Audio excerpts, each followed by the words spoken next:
Hey, everybody, this is Darren Sabedra again, Barry News Group, Mercury News, East Bay Times, here with Christian Babcock, Nathan Canilao, and Joseph Dycus. We have reached the finish line, guys. Did we ever think we were going to get here? Oh, yeah. Sometimes it felt like we wouldn't, but here we are. Week 16, and only 4 teams are still practicing football this week in the Bay Area News Group's coverage area. 4. We've got De La Salle playing Saturday night in the Open Division. We got Pittsburgh playing Friday night in 1AA. We got Amador Valley playing Friday night in 1AA. And we've got Maro Catholic playing a twilight game, 4 o'clock kick in 7AA. We had some pretty amazing. Yes. We got to come up with some ways to describe. I wrote a column on for the Saturday. On Saturday, they ran in the Sunday paper, but it easily could have continued through Saturday with what happened with Wilcox and SI. Second half SI almost came. Second half SI. I mean, when it was 26-23, you had to believe, right? Christian? I mean, look, I picked against them. And Central's a pretty good team. So even then, I was a little skeptical. But you got to give those kids credit. I mean, they've had a great season, and they just do not quit. They do not stop fighting. And they're going to give it everything they have until the end. It may not be perfect all the way there. They may fall down, but they're going to give you a game at some point. So congrats to those kids. Great season. How would you guys describe? Go ahead, Joseph. So that game ended. They lost Central Fresno at Central Fresno, 33-23. At one point, though, they came back from down 20-0. It was 26-23. And I remember thinking, oh, they're going to do it again. They're going to go to a state title. I don't know how this is happening. They looked really bad in that first half. And yet, to start the fourth quarter, they're right in the game. It's hard to say this, but I was really impressed with them in that loss. I mean, it was so SI for. It was so SI. It was a good way. If you were going to go out, it's a good way to go out on basically what has been the theme for their entire season in big games. So hats off to them. That looked like an electric atmosphere in Central Fresno. There were a lot of people at a lot of these games. How would you guys describe Friday night? Not only what happened at Pittsburgh coming back from 21-0 down to beat Folsom, but Akalani's having the game that we thought it was going to be, but we didn't think it was going to be a touchdown on the final play of the game and a 2-point conversion that got stopped at the goal line. We didn't think that St. Francis was going to take the lead with Greg Calcagno pulling. Dan Campbell out. I love Greg. I think he's a terrific coach. More conservative than some coaches. Maybe he watched Thursday night football and saw Dan Campbell coach on Thursday night. I mean, I think he went up to Dan Campbell. He went for it on 4th and 1 from their own 30. So wow, that's some Lions-esque. That's not the Coach Calcagno we remember from the De La Salle game this season. Nor, wow. And then going for 2 in the win, you got to give him credit for that. He gets the 2-pointer. It was just. Disappointing that they weren't able to hold Grant and make it all the way to the state championship game. But what a season for St. Francis, right? Absolutely. Yeah. Those kids, again, deserve a lot of credit. I mean, if you haven't read the story, you should. But Aaron Knapp played through a broken finger, couldn't throw a spiral in warmups. Kingston banged up his shoulder 2 weeks in a row. Those kids kept fighting. There were multiple moments where it seemed like, Grant had control of that game, and then pretty much from the start of the second half on, it was anyone's game. And Greg said after they just ran out of time, I think that's very accurate. So kudos to those kids. Like you said, if you got to go out, that's the way you want to do it. Joseph, what do you want to say about Amador Valley and Akalani's? I mean, Akalani's going out, Amador Valley winning and rallying to beat Mac with a big fourth quarter, but some exciting football. They were down. I feel like pretty much the whole game. McClymonds was fast. They looked like they were feeding off the energy of the crowd. I was like, okay, I'm about to go cover Mac in a state title game. And then Tristan Tia and not just him, but their running back Ismail Duenas. They just, I mean, the fatigue caught up to Mac, and Amador Valley's so good offensively. And if we're speaking about Dan Campbell and the Lions, they go for Amador. They go for 2 on every single touchdown. If it's 4th and 15, they're not going to punt. They're going to go for it. They're probably going to get it. And I was impressed. It was a hostile environment. They came back. I'm sure the MAC people hate to see me because the last 2 times I've been at McClymonds, both times they've blown double-digit fourth-quarter leads. So, but no, I'm really impressed with Amador Valley, and I'm interested in seeing how they play this Friday. And what about Acalanes to come that close? And you got to give it to Floyd Burnstead for going for 2 in the W with no time on the clock, right? Yeah. I mean, that's the way to go out. Yes, I want to say that's how they won the Clayton Valley game, if I remember right. And how they lost, I believe, the Amador Valley game. They went for 2 and they didn't get. So I'll say this: Floyd, he has his philosophy. He's going to go for 2. I respect it. Don't play for overtime. Go for the win. Yeah. I will say I saw some people on Twitter saying that some of these teams need to just kick the extra point and play for overtime. This is an impossible stat to isolate. I don't think there's any way you could do this. But if you could find out what the conversion percentage is going for 2 late in the fourth quarter, that would be a fascinating stat because a lot of people have very disparate opinions on that. I mean, the thing is, though, for me, again, maybe we're getting off topic here.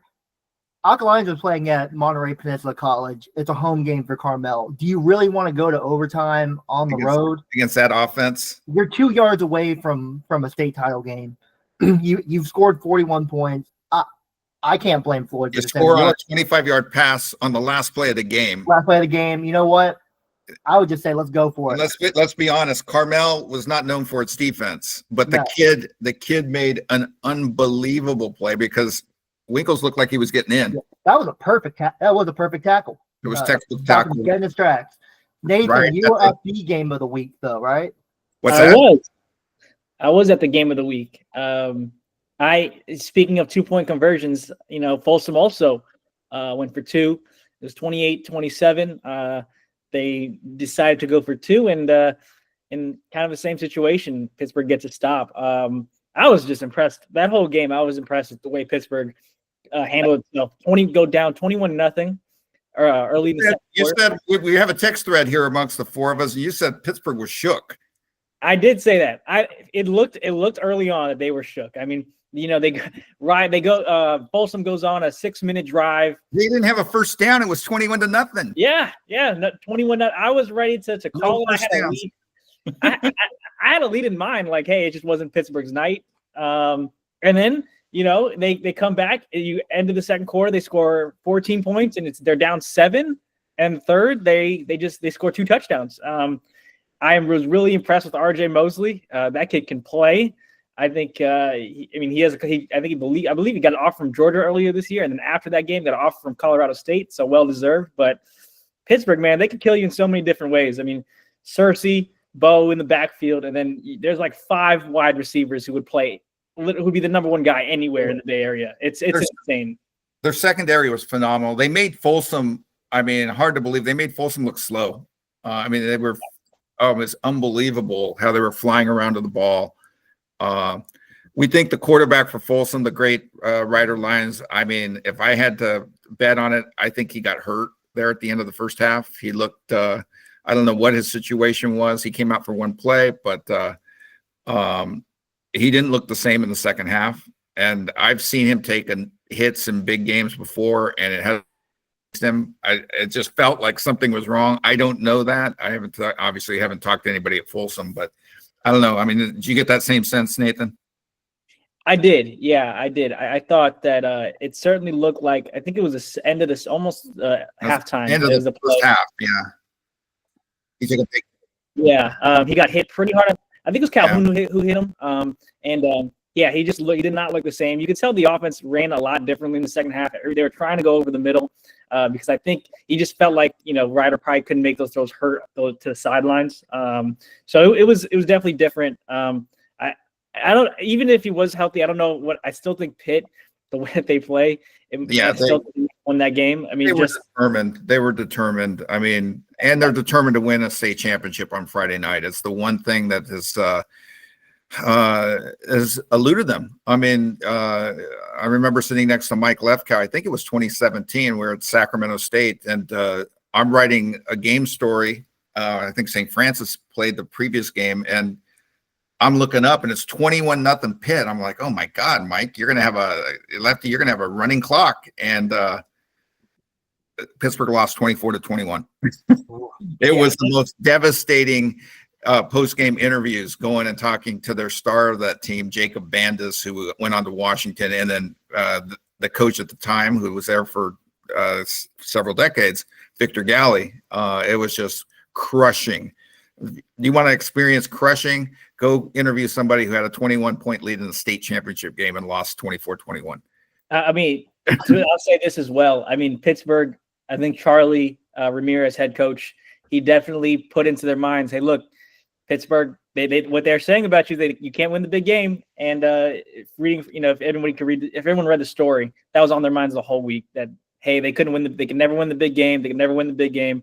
And now they have a bigger game this Friday, obviously. Right. We were talking about with the rankings. I mean, De La Salle still number one, winning that game in 1991 when they had no state playoffs. I mean, that's still a historic game that will, till somebody from the NCS finally wins a game against De La Salle.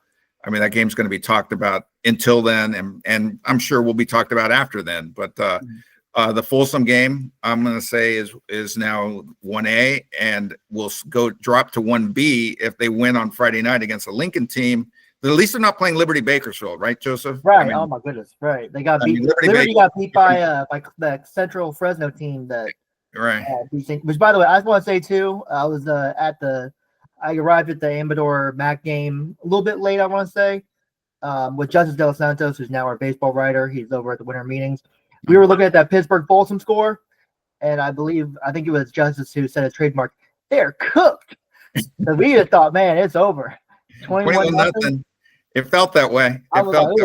It's over, but they're going to be playing a very tough Lincoln San Diego team that you and I saw 2 years ago beat De La Salle in the state championship game down there. So they're no joke, and they rallied too. They outscored their opponent 20-0 in the fourth quarter, including that amazing touchdown catch that went through two defenders and landed on the stomach of the receiver, who was on his back in the back of the end zone. So it was a nice early Christmas present for that kid. And then they made another sensational play. Achilles Smith Jr., the quarterback at Lincoln, his dad was the number 3 overall pick, I believe, in the 1999 NFL draft. All right, we're ready to go picks. Christian, you still got a lead, 1 game lead.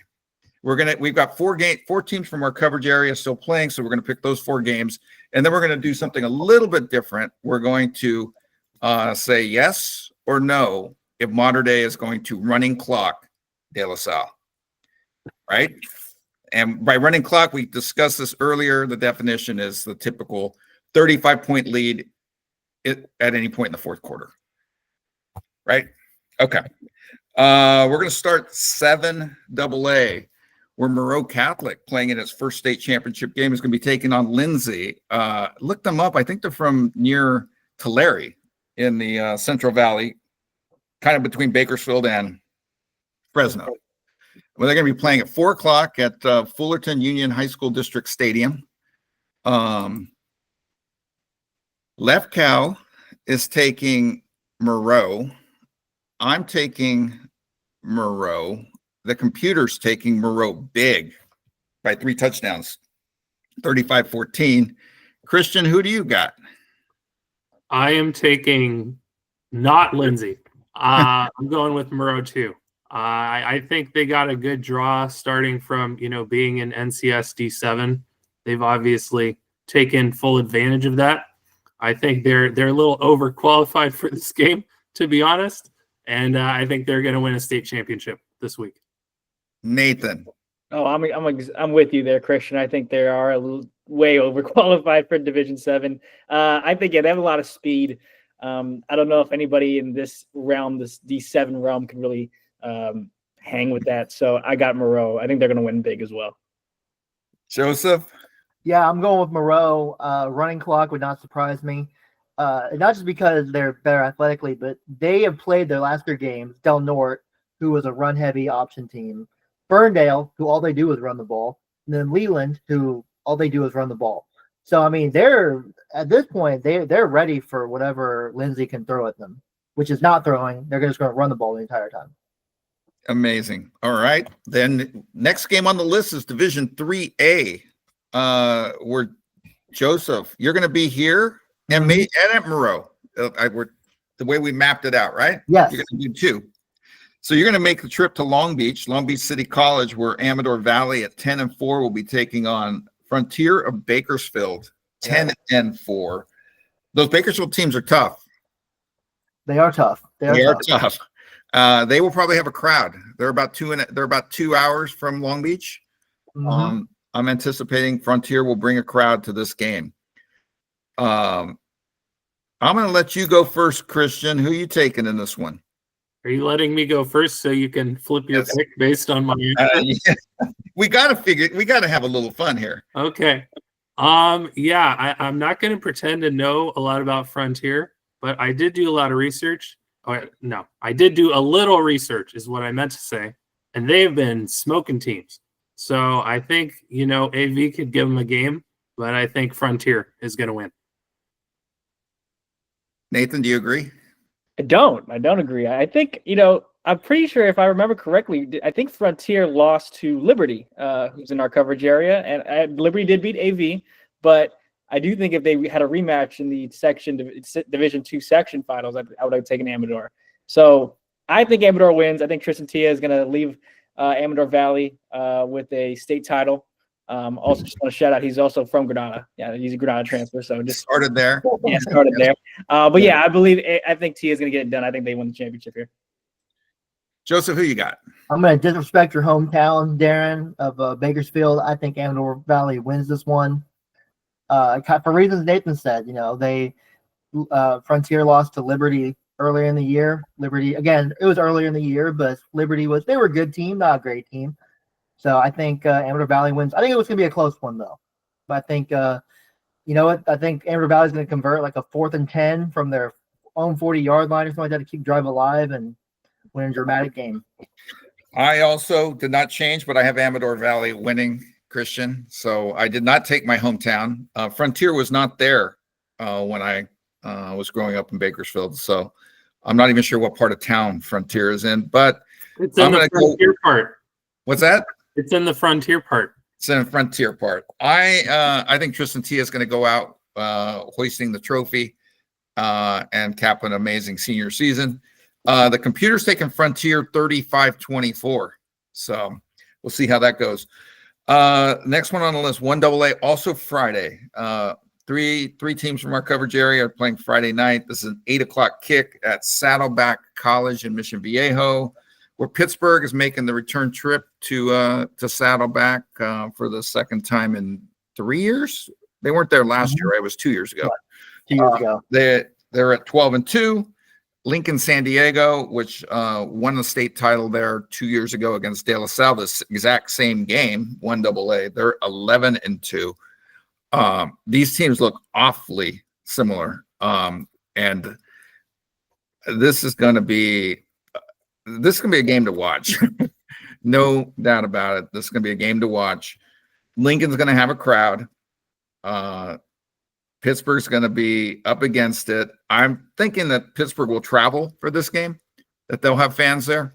It's a big game. I'm going to let Nathan go first, and we'll end with Christian and then me.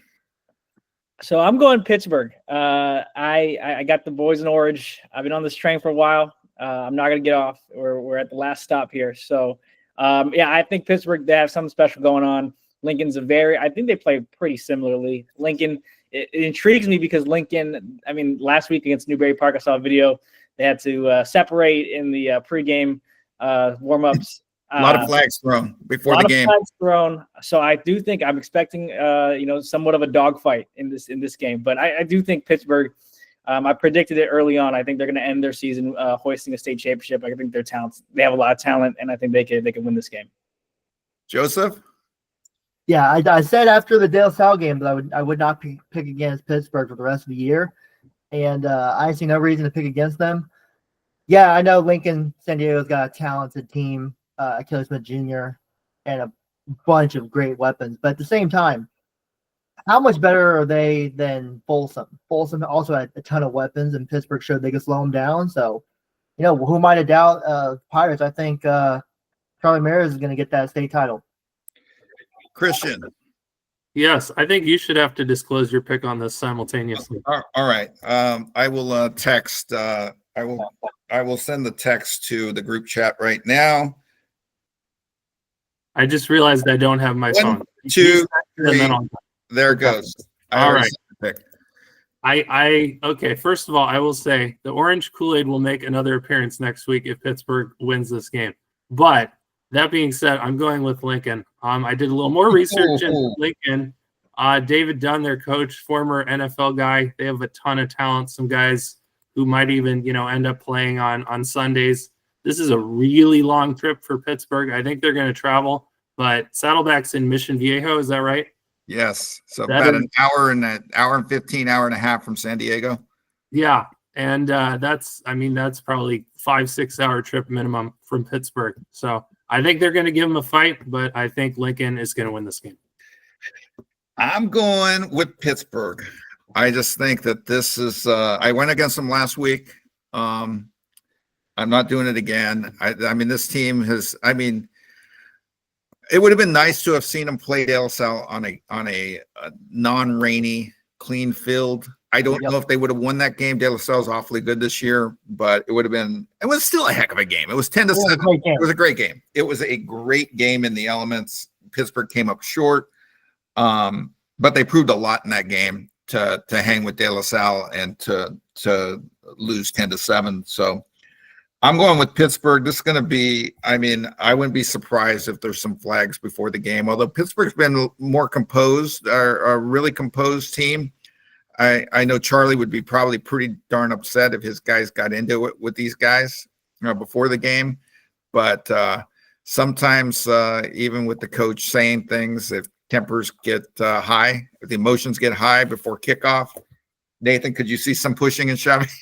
I certainly can. I think that, part of Pittsburgh's MO is that they have a little bit of edge to them. I think that's what makes them, sometimes it backfires and you get some penalties, but I think that's what makes them great sometimes is that they're not afraid to mix it up with people. So I definitely see scenario we can get some flags before and Lincoln kickoff. So. And Lincoln clearly has an edge to it too. So yeah. So Lefkow's taking Pittsburgh too, and the computer's taking Lincoln 31-27. Last game on the list is the Open Division Championship game. Saturday night, Saddleback College, 8:00. It's the last high school football game of the year in California. Mater Dei undefeated, 12-0. De La Salle 12-0. De La Salle's first trip down for the Open Division Championship game since 2019. So pre-COVID. They had lost 16, 17, 18, 19. So 4 years in a row in this game before the pandemic hit.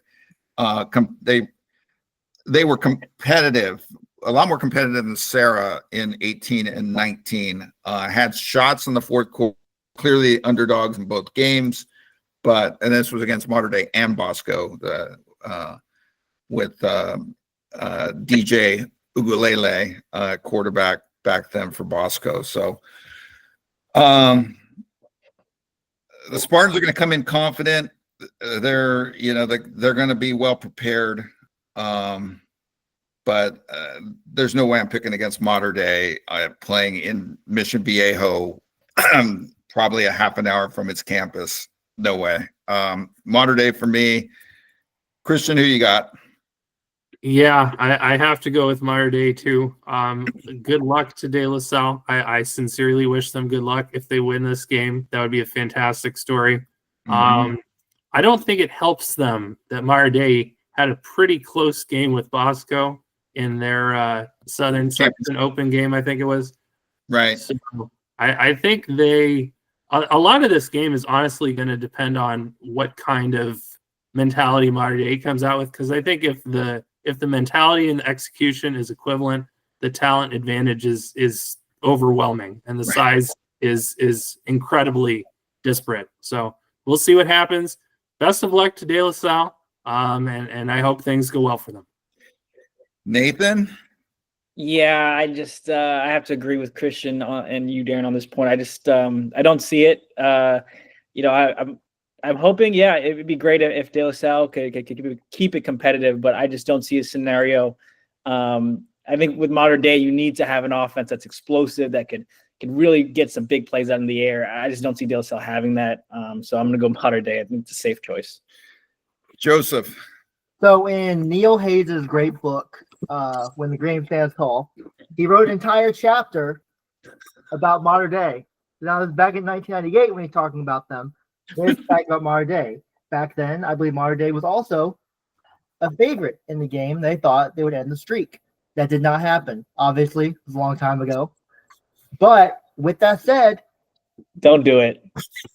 Look, it's more like, remember a few years ago, Darren, when Lefkow was like, he picked, was it Bosco against Sarah, just off principle? Yes. That's what I'm doing. I'm going to, off principle, you know what? I'm not going to pick Mater Dei. Like, I'm sorry, I can't. I'm going to, and you know what? I talked to Justin Allenbaugh today. I'm not going to reveal everything that he said because we're going to write an article about it. But he said, look, you can't expect a perfect game out of high schoolers. Because I asked him, do you guys have to play the perfect game to win? He said, you can't expect perfection from a high schooler, but you can't expect them to play. You can ask them to play the very best that they can play. And kind of like what Sarah tried to do last year or last few years, shorten the game, control the ball, try to keep their offense off the field, hope to get a turnover, try to get a big play through the air. Are they probably going to is Mater Dei probably going to win? Sure. But you know what? I'll predict De La Salle. They're going to win. It's going to be something like 28-21, where De La Salle scores on every single drive, and each drive takes like 8 minutes, 10 minutes. And Mater Dei also scores on every drive, but De La Salle gets the very last drive of the game. So it's going to be 7 possessions in this game. They're going to have to be 7 possessions. You know what? Write it down, 28-21. Christian, you're writing this up. Are you going to write this down? I'm not sure what I'm going to write down. I might write down this is the first evidence of literature present at one of these meetings. So that is a noteworthy milestone, to be sure. Do you see the Yes, I see your fancy bookshelf, Mr. Intellectual. Congrats. There you go. So, because we only picked 4 games, we wanted to make it a number 5, and we are going to go back to that De La Salle Mater Dei game, and we are asking, will this be a running clock win either way? I'm not going to say Mater Dei. I think you know what my answer is going to be. Is this a running clock game, meaning 35-point difference at any point in the fourth quarter? The clock will run until the game ends. Nathan, will this be a running clock game? Yes, it will. I do think. I think here's what I think. I think De La Salle they'll start off, and there's going to be a lot of energy, and they'll maybe string together a great drive that ends with a field goal or maybe even a touchdown. But I think from there, I just don't see Mater Dei letting their foot off the gas. I think at sometime in the fourth quarter, we might have Mater Dei up in the high 40s and De La Salle still trying to get to double digits. Lefkow says no. Joseph clearly says no because he's taking De La Salle to win 28-21. Christian, it comes down to you and me. Yeah. Do you want me to send my pick? Do you want me to? Sure, go ahead. I will send it to the group chat.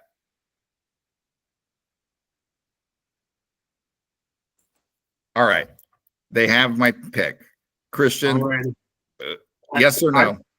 I went back and forth on this for a while. I was like pacing around my house for about an hour, just trying to ponder the mysteries of the running clock. And I landed on yes. If the answer were the way I thought this question was originally posed, which is would the game end with the clock running, I would be more likely to say no. But at any point in the fourth quarter, I just think, maybe Mater Dei goes up 35 and then De La Salle scores after that. But like I said, continue to run at that point. It does not go back. Once it's 35 in the fourth quarter, they keep it running. Really? Even if you pulled it within 28. Yes. Oh, okay. I thought I was at a game I'm where like 99.9. I mean, have you guys seen that? I'm I'm pretty sure I've been in a game where they stopped the running Yeah. clock. Really? Yeah, I think so. I don't think I've ever seen that, but maybe I'm wrong. Okay. Okay. But a Well- running clock is a running clock. Yeah, Okay. regardless, by our definition, I hinted at this earlier. I think this game is ultimately going to be played on Mater Dei's terms, so it may just come down to how many points they want to score, whether or not it's a running clock. All right. I said no running clock. I think De La Salle is going to find a way to make it. You're going to think they're out. I remember writing, because the first in 18 and 19, I think we were still writing for the paper the next morning. So I was literally writing off an 8 o'clock kick that's going to end at 10:45 running story. And it felt like they were going to get blown out. And then all of a sudden I'm looking up and I'm like, oh my God, it's a 2 touchdown game. Oh my God, it's a 1 touchdown. What is going on out there? Yeah. Well, so De La Salle. And Exactly. on Saturday, you're gonna look up and be like, "Oh my gosh, De La Salle won." well, Darren, I wanted to ask you last year, the Sarah game, because they lost by exactly 35, right? Yes. Was there a running clock at any point in that game? Yes, I believe that was a running Yeah, clock game.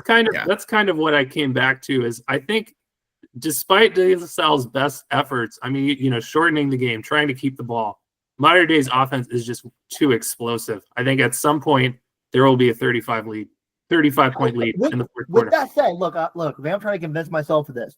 De La Salle has more speed in his secondary. Sarah was a great team last year.